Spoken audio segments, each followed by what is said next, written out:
Aqui, por causa da falta de luz, aqui fica mais fácil. Então, meus amados, esse texto de Lucas, capítulo 24, de 1 a 12, fala daquela manhã da ressurreição, hoje, domingo de Páscoa, em que os cristãos no mundo todo estão celebrando a ressurreição de Jesus. Pense bem, aqueles discípulos acompanharam Jesus, viram milagres, cura de cego, coxo, pregação para a multidão, multiplicação de pães. E eles, como todos os judeus, aguardavam o Messias, aguardavam o Cristo. E no pensamento judaico, o Messias viria para reinar como descendente de Davi e reinar 1000 anos, um reino de 1000 anos em Jerusalém. Então, a mentalidade, o pensamento deles era configurado desta forma, mesmo dos discípulos. E aqui neste texto que nós lemos, diz que as mulheres pegaram especiarias, estavam levando as especiarias para o local do sepulcro, para proceder com o corpo de Jesus, como era costume, de ungir com essas especiarias e envolver em tecido. Isso, de certa forma, já tinha sido feito por José de Arimateia e por Nicodemos, mas elas não sabiam. E foram lá com esse amor, com esse zelo. E aqui neste texto diz que quando elas chegaram, a pedra do sepulcro estava removida, e era uma pedra grande, era um sepulcro cavado na rocha, uma entrada grande, uma pedra enorme. E essa pedra tinha sido lacrada pelos líderes judaicos, e haviam guardas que estavam lá tomando conta do sepulcro. Isso está relatado no Evangelho de Mateus. E elas ficaram muito espantadas e olharam e não viram o corpo de Jesus ali no sepulcro. E naquela perplexidade, 2 varões vestidos com vestes resplandecentes brancas, 2 homens, não, 2 anjos de Deus apareceram para elas e disseram: olha, vocês estão buscando aquele que morreu, ele ressuscitou, ele está vivo. E ele disse isso para vocês. E ele vai para a Galileia e lá ele vai encontrar com vocês. Prestem atenção, fiquem atentos, guardem isso no coração. E elas saíram correndo dali e foram até os apóstolos, os 11, Judas havia se enforcado, e esses 11 estavam reunidos e elas falaram com eles sobre esta visão. E eles não acreditaram, duvidaram. Pedro levantou-se, saiu correndo. No Evangelho de João conta que foi Pedro e João, os 2 correram. João, mais novo, correu na frente e chegaram ao sepulcro. E Pedro entrou no sepulcro e realmente não viu o corpo de Jesus ali, mas alguns dos lenços que tinham sido colocados na cabeça e tal estavam colocados ali à parte, e eles não o viram. No Evangelho de João conta que Maria, ao sair do sepulcro, é provável que ela tenha ido lá mais de uma vez, entende? Porque nesse relato aqui de Lucas, era Maria e várias outras, a outra Maria e outras mulheres. E no relato de João, diz que quando ela saiu do sepulcro, o Senhor Jesus se revelou para ela. Então ela deve ter se demorado um pouco mais. Pedro e João voltaram para encontrar com os demais apóstolos e ela estava de cabeça baixa e Jesus perguntou para ela: o que é que você está procurando? E ela pensou que era o jardineiro ali e disse para ele: eu estou procurando o meu Senhor. Se tu o tiraste daqui, me diz onde é que você o colocou, porque eu vou levá-lo. E ele disse para ela, Maria. Quando ele falou o nome dela, ela o reconheceu. E disse, Rabone, que quer dizer mestre. E ele disse, não me detenhas, eu ainda não subi para meu Pai. Fala para os discípulos que eu vou encontrar com eles lá na Galileia. E ela saiu correndo e foi lá e anunciou também, mais uma vez. E naquele mesmo dia, conta aqui mais adiante no texto de Lucas, que 2 de outros discípulos, não eram dentre os apóstolos, mas 2 estavam no caminho de Emaús, andando, saindo de Jerusalém, indo na direção desse lugarejo chamado Emaús. E um forasteiro, alguém, chegou perto e começou a conversar com eles, perguntando do que eles estavam falando. E eles disseram, nós estamos falando sobre Jesus Nazareno, foi profeta, grandioso, fez muitos milagres diante de Deus. E ele perguntou, mas o que houve? Ele disse, você não sabe? Aconteceu esses dias em Jerusalém, ele foi preso e morto. E nós estamos muito abalados, porque é o 3º dia já. Algumas mulheres foram ao sepulcro, não acharam ele, disseram que viram visões de anjos, que ele havia ressuscitado. E Jesus começou a explicar para esses 2 as Escrituras. Pense bem, aquilo que eu falei no começo, eles, como judeus, eles tinham um pensamento construído durante milênios, podemos dizer, séculos e séculos, do Messias glorioso, reinaria em Jerusalém, descendente de Davi, reinaria 1000 anos, teria paz sobre a terra, tudo isso. Só que no Velho Testamento, essas profecias, elas são reais, são verdadeiras, e elas estão colocadas aqui, ali e acolá. Ao mesmo tempo, existem outras profecias a respeito do Messias, de que ele seria sofredor, de que ele seria perseguido, seria humilhado, que o castigo que nos traz a paz estava sobre ele, pelas suas pisaduras nós fomos sarados, como em Isaías 53, Salmo 22, um salmo de Salomão, um salmo de Davi, falando do Messias sofredor. Só que essa construção, essa colagem do Messias glorioso e vencedor é a que prevalecia no pensamento judaico. Então, eles não tinham essa compreensão de Jesus, o Filho de Deus, como o Salvador. Tinha a compreensão dele como o Rei dos Reis, dele como o Redentor, o que libertaria Israel do poder político militar de Roma.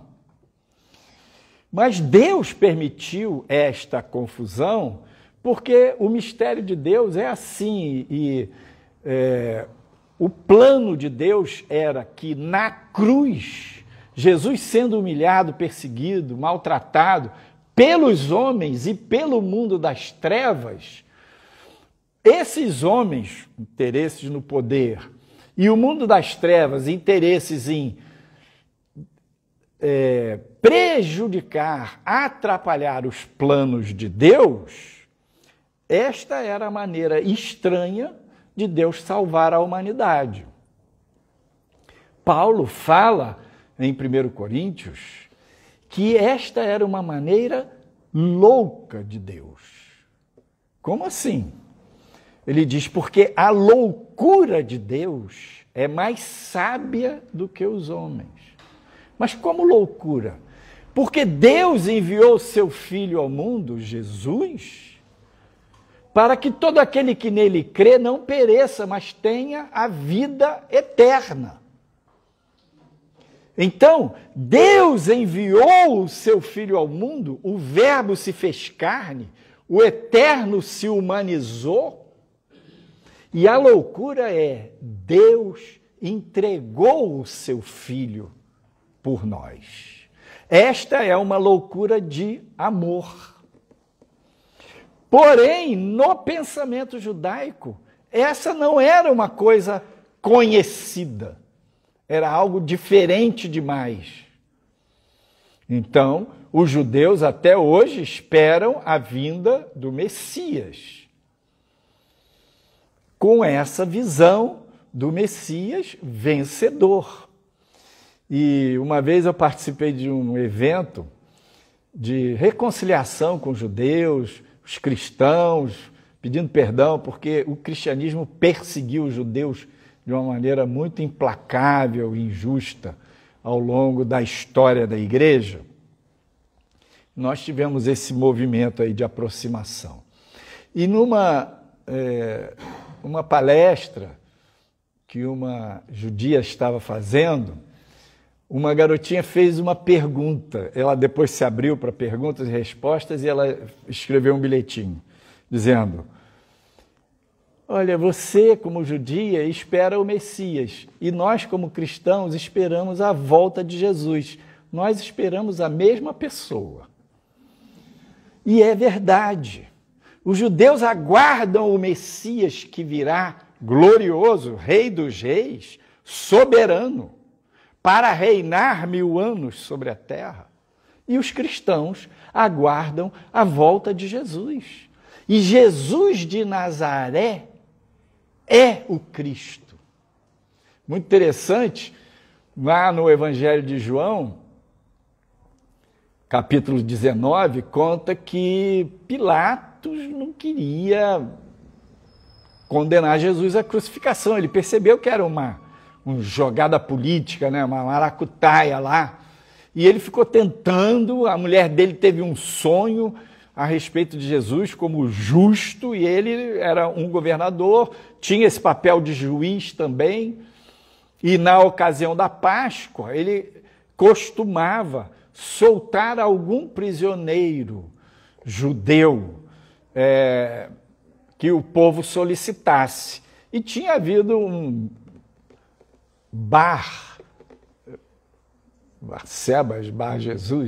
Barrabás, né?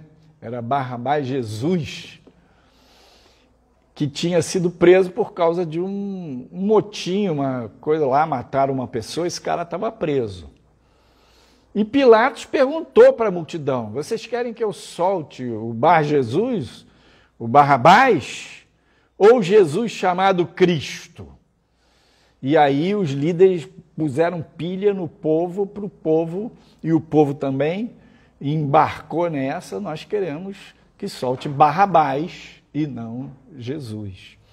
E Pilatos, a condenação à morte de cruz era uma condenação do Império Romano, ele era o governador romano ali, e ele mandou escrever a sentença. Por que que aquele homem estava sendo crucificado? E ele escreveu: Jesus Nazareno, Rei dos Judeus. E escreveu em grego, latim, que era a língua dos romanos, e hebraico, aramaico, que era a língua corrente dos judeus. O aramaico, o latim e o grego. E os líderes judaicos disseram: não faça isso, não escreva assim, escreva que ele disse que ele era o rei dos judeus. E Pilatos disse: olha, o que eu escrevi, escrevi. E estava lá aquela placa, nos 3 idiomas, falando: Jesus Rei dos judeus. E de fato, Jesus é o Rei dos judeus. Jesus é o Rei de toda a terra. Jesus é o Filho de Deus. Jesus morreu na cruz do Calvário pelos nossos pecados, para perdão, e esse era o mistério de Deus, na missão do Messias, salvar não só Israel, salvar toda a humanidade, não só de um poder humano, terreno, político, mas do poder das trevas, salvar da condenação eterna, salvar dos pecados. Então esse mistério Deus guardou e ele se concretizou. Aquelas profecias do nascimento do Messias em Belém, as profecias de que ele seria chamado Nazareno, as profecias de que ele seria traído e vendido por 30 moedas de prata. Queridos, dezenas, centenas de profecias da Bíblia, no Velho Testamento, se cumpriram literalmente na pessoa, na vida e nos fatos da vida de Jesus. Agora, os discípulos estavam impactados, chocados com aquela mensagem. Veja que interessante. Jesus apareceu primeiramente para uma mulher. Jesus mandou que os anjos anunciassem a ressurreição para aquelas mulheres. E elas foram lá contar para os discípulos. Depois Maria teve contato pessoal, não só com os anjos, mas ela viu o Senhor e foi lá contar para eles. E tanto aqui em Lucas, o texto que nós lemos, quanto lá em Marcos, diz que eles duvidaram. Então, essa coisa de que a Bíblia é machista, a Bíblia, ela defende a família. A Bíblia defende o patriarcado, a liderança do pai. Mas a Bíblia não é machista. A Bíblia ensina que tanto homem quanto mulher em Cristo são iguais. Na eternidade não vai ter sexo, macho nem fêmea.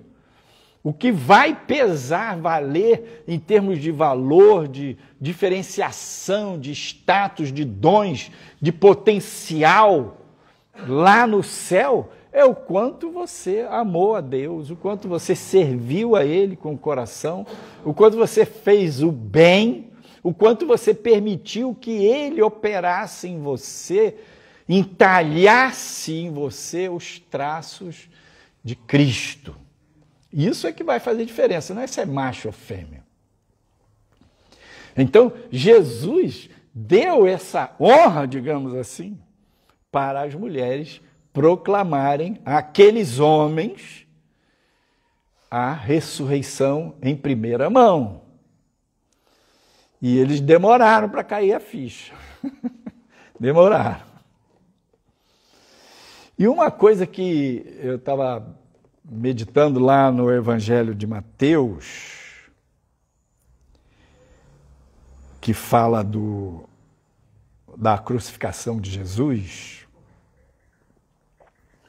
no Evangelho de Mateus diz que Jesus, estando na cruz, ele clamou, num dado momento assim, quando deu meio-dia, ele foi crucificado às 9 horas da manhã. Aquele sofrimento. Quando deu meio-dia, houve trevas sobre toda a terra. Quando chegou perto das 3 horas, que ele morreu às 3 horas da tarde, ele clamou em aramaico, Eli, Eli, lama sabachthani, que quer dizer, Deus meu, por que me desamparaste? E alguns que estavam ali falaram, deixa, é Eli, ele está clamando por Elias para ver se Elias vem socorrer. Se ele é o Filho de Deus, que desça da cruz, mostre o poder dele, que aí a gente acredita. E outros falaram um monte de coisa, e um com misericórdia, foi lá e embebeu uma esponja no vinagre e deu a Jesus para tomar. E botou numa vara e levou até a boca dele, e ele provou aquele vinagre e tomou. No começo da crucificação, deram vinho misturado com mirra. Aquele ali era uma droga, um anestésico, para minimizar o sofrimento da pessoa que passava pela morte de crucificação. E Jesus provou e não bebeu. Agora, no final da crucificação, já no fim, ele já se rendendo praticamente, esse homem levou vinagre. E o vinagre é ácido, é terrível. Você bota um pouquinho de vinagre na salada, sabe como é que é, mas você imagina beber uma colher de vinagre. O vinagre dava como um ato de misericórdia para o crucificado, porque ele ia esgotando as forças e o sofrimento, e ele ficava naquela agonia de morria, não tinha forças para morrer. E aí, quando bebeu aquele vinagre, gerou aquela reação, e ele clamou ao Pai, entregou o Espírito. E neste momento, a Bíblia diz que ao meio-dia havia feito trevas sobre a terra. Neste momento, as pedras fenderam. E o véu do templo, o templo então ele tinha 3 espaços: o pátio onde o povo tinha acesso, o santuário onde só os sacerdotes podiam acessar, e o Santo dos Santos, o lugar mais sagrado do templo, onde só o sumo sacerdote poderia entrar uma vez por ano. E entre o santuário e o Santo dos Santos havia um véu. E este véu representava como que uma barreira que as limitações, os pecados, as imperfeições humanas colocavam entre o homem e Deus. Há uma barreira entre o ser humano e o eterno, o Deus justo, santo, perfeito. E essa barreira não foi colocada por Deus. Essa barreira é o nosso pecado. E ali, no templo, estava aquele véu. E na hora que Jesus morreu, na hora que ele clamou, esse véu, que era uma cortina gigante, pesava mais de 100 quilos, ela era tecida em linho, com fios de ouro, com azul, púrpura e carmesim, era belíssimo. Essa cortina, ela rasgou de cima a baixo. Tipo, a barreira que havia entre Deus e os homens foi rompida. No nome de Jesus, Filho de Deus, o Eterno, ouve a sua oração. Quando você coloca a sua fé em Jesus, o Cristo, o Messias crucificado, o Senhor Deus perdoa todos os seus pecados. E neste exato momento em que o véu se rasgou, as pedras fenderam. Eu havia preparado hoje uma série de slides nessa pregação, mas aí, por causa da falta de luz, já era. Entre os slides, eu tenho uma sequência de slides de pedras, de rochas grandes da altura disso, ou montanhas mesmo, que estão fendidas. Uma pedra grandona que rachou assim. Partida no meio. Mas não é pedra pequenininha, não. Verdadeira montanha de pedra partida. Lá na Arábia Saudita, num deserto da Arábia Saudita, tem uma pedra gigantesca de 6, 8 metros de altura, enorme, e ela é rachada bem no meio, e no meio do deserto. É um negócio assustador. Hoje é um ponto turístico. E eu fico pensando, Gente, essa pedra pode ter rachado no dia em que Jesus morreu. Quando eu era criança, a gente ia nas férias para Nova Friburgo, no Cônego, um bairro lá de Friburgo. E lá tem um morro, sei lá, 200 metros de altura, e é uma rocha gigantesca. E chama Morro do Elefante. Nesse Morro do Elefante tem um pedaço dele, assim, bem no meio, que é rachado, que foi quebrado, e dizem que foi um raio que bateu ali. Depois que eu me tornei cristão, essa é uma das minhas fotos, esse Morro do Elefante com aquele pedaço quebrado ali, eu fico pensando, meu Deus, será que esse negócio dessa pedra quebrou ali naquele dia? Porque Deus é o eterno, o universo se abalou no mundo físico, emocional e espiritual.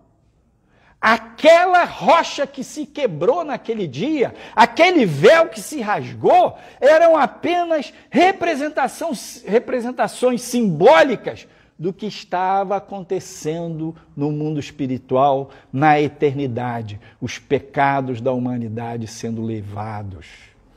A pedra rachando é o jugo do mal sendo rompido, as maldições sendo quebradas, o poder do inferno sendo destruído, o jugo das trevas sobre o homem foi quebrado em nome de Jesus. E quando você vir uma pedra cortada no meio, grande ou pequena, é certeza? Não, mas pode ter sido aquele dia. Ela representa a obra da cruz, o castigo da cruz, os pecados levados e desfeitos e o poder das trevas destruído pelo poder de Deus. O fato é que a ressurreição de Jesus é o evento mais chocante dos evangelhos. A ressurreição de Jesus era o grande tema da pregação dos apóstolos. A ressurreição de Jesus fez a diferença na mensagem do Evangelho.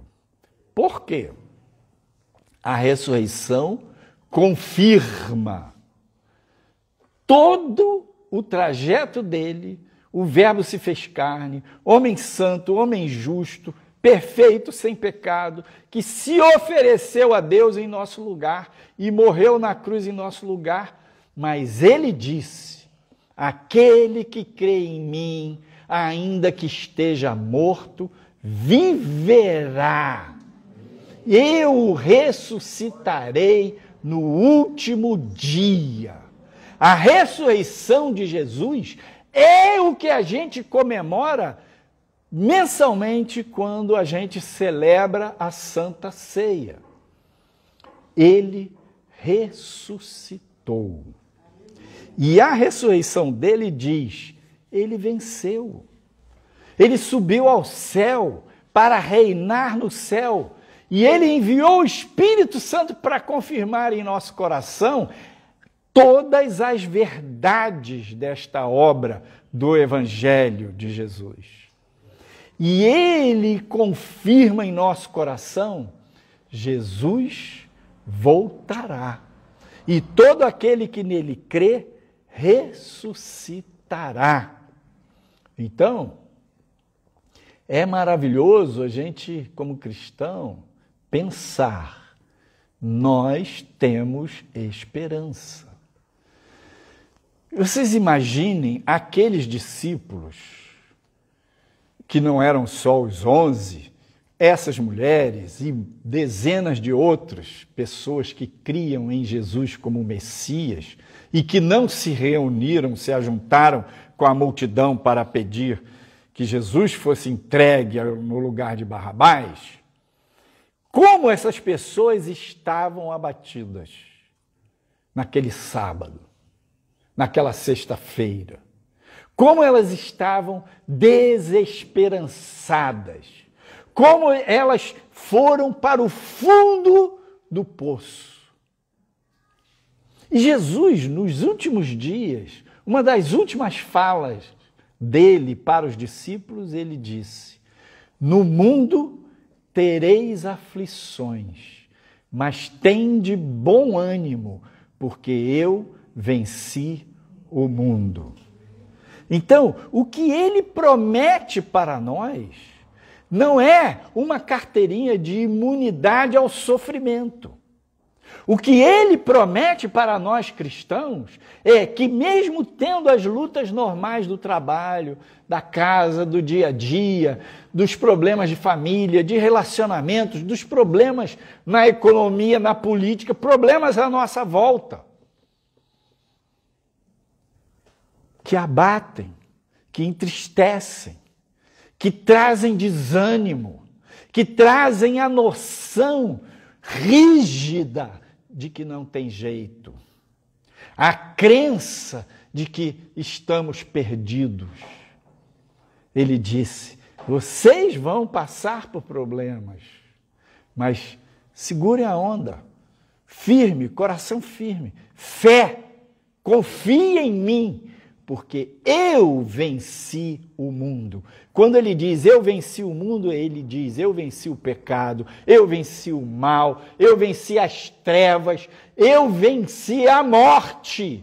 Eu venci a morte.